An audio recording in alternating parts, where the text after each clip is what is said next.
More than political equation, it is going to be a big win for the people of the city, people of the state of Maharashtra.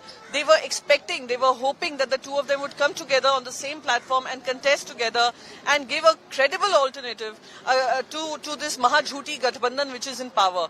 And this dynamic would change today, and I consider this a very historic day, because this historic day would make a historic decision for the city of Mumbai and will give us a record win, and will continue to be in power in Maharashtra. BJP is saying that there's only one brand, that is Modi, whether it is Mumbai or across the country. So it just goes to show that they haven't been able to get leaders, or their leadership is so lacking that Mr. Modi will be the face for their Zilla Parishad elections, will be a part of their council elections, will be part of their corporation elections, state assembly elections and the central elections. It shows that BJP has a lack of leadership, it has lack of leaders, and they do not have any other face to show in Maharashtra or in any part of Maharashtra besides Narendra Modi ji. How do you see Kuldeep Singh's recent judgment given by It's extremely shameful. Him getting interim bail is absolutely an anti-women verdict that has come out, and we will continue to fight this out.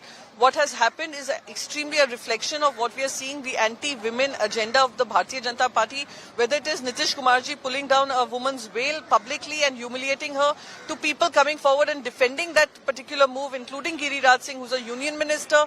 Then we've seen how Kuldeep Sengar was protected. We've seen how their earlier ministers were protected, MPs were protected, and the women wrestlers were protesting on the streets. So we will continue to fight this anti-women thought, and what has happened with Kuldeep Sengar is a reflection of how BJP looks at women. Thank you so much.